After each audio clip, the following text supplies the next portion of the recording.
I'm having anxiety right now, and I just need to, like, talk through it. I don't know, sometimes it just happens. I just, like, out of nowhere, I'm, like, not feeling it, and I'm, like, talking through it on a podcast, because I feel like that would be the best way to, like, solve my anxiety. I'm a solver when it comes to anxiety. Like, I don't know why this feels controversial saying, but I believe there is a cure to it, and it doesn't just have to be through medication. Like, maybe if you try to find the root to it, or meditation, like, that's literally cured my anxiety before. Like, I've had, like, raging anxiety and meditated, and it's gone away. I feel so wrong saying that, because I had a friend, like, in high school with really bad anxiety, and at the time I didn't know I had it. I didn't really know much about it, and, like, I've been just learning more about anxiety, and it's been helping me navigate through it. But she was talking about how, like, she has really bad anxiety, and, like, how she was, like, getting it, and I told her to, like, just breathe. And obviously, yeah, that can be kind of frustrating to, like, hear when you have anxiety or, like, something going on, because now I hate when I hear people telling me to just breathe when something's going on, because I feel like I'm like, hey, yo. But we used to have debates about how there is no cure for anxiety. Like, she would say there's literally no cure for anxiety, it's just there, and you can't do anything about it, and it's just something you go through unless you, like, get, like, medicated. And I would always tell her, like, no, there is a cure, you can do this or that, because I have a life coach as a dad, so we're constantly finding ways around our deeper emotions. We're always trying to fix them or find the better side of things. But then I got older, and I started to really face my own reality with anxiety. I grew up thinking nothing of it, or not knowing much about it, or even that I had it.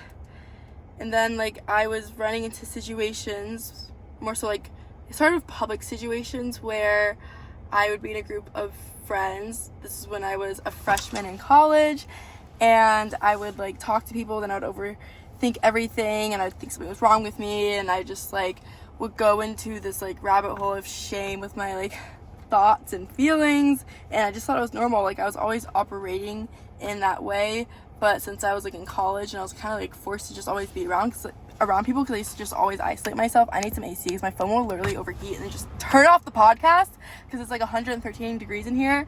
So hopefully the podcast hasn't turned off by now. But I was just at, like, my lowest point with my thoughts and my feelings, and that's when I started to look more into it, because I was like, something's going on here. And yeah, I, like, realized I had it, and there was a moment where I felt like there was nothing you could do about it, and that's when I started to feel, like, empathy for my friend and more of an understanding of where she was coming from, and, like, feel a little guilty for saying just breathe at that time, because I was, like, 16 when I said that, and I was, like, no understanding of it, and I was like, bro, like, well, it was like a bro, just breathe. It was kind of, like, trying to be understanding, because I have, like, a life coach as a dad for background, so, like, I know about psychological stuff, I know about, like, depression and all that, and I did experience that. So I was kind of saying, like, just breathe, because her breath holds so much power than we realize. Like, I'm just breathing right now. I'm just reminding myself, just breathe, because I'm obviously making this video right now because I'm going through anxiety. I'm feeling a lot of anxiety, and this is kind of my way of, like, coping and trying to overcome it, is talking through it, understanding it. And I do have to tread lightly when I do this, because I have anxiety, and with anxiety, you can either go one route with your thoughts or another route with your thoughts.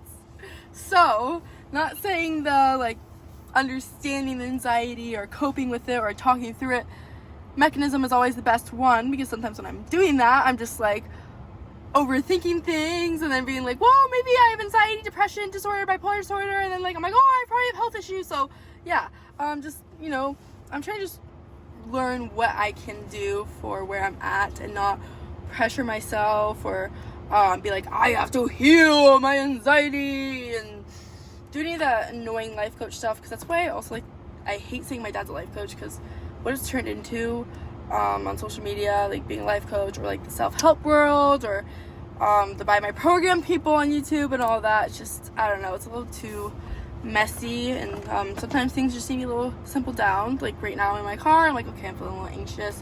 What helps with that? Well, talking through it does help, but sometimes it doesn't, and it makes it worse.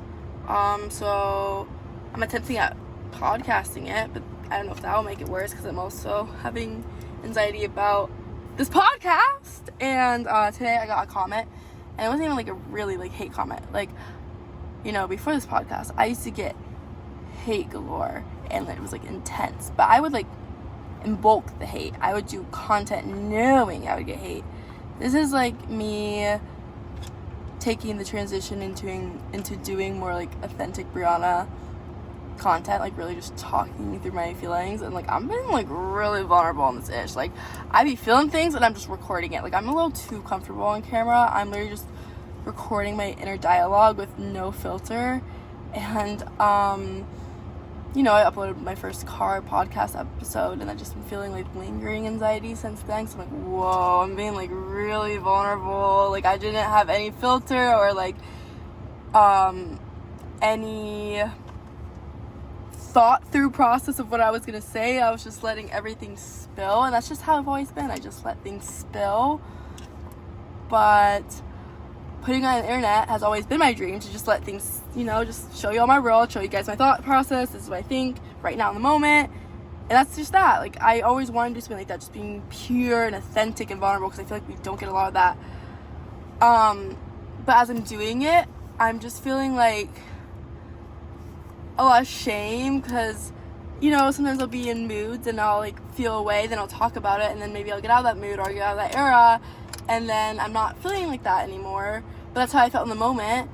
And it's really easy to make yourself wrong, and especially when people comment about it. Like getting hate with my podcast or more personal stuff is way more painful than getting hate with my other stuff I would make, because this is like actually like my thoughts, and like that's where the piece of me that comes in that's like, I gotta start watching everything I'm saying. And I feel like I'm going back and forth between this battle of like, how authentic do I want to be on the internet, and then how much do I have to reel it in, because it just hurts when you get any negative comment on like this stuff right here, like the really personal stuff. And maybe I could just like slowly learn to like get out of that hurt, like I learned to get out of the hurt with hate. Like now I'm so numb to any hate comments I get on my other videos I used to make in the beginning of social media.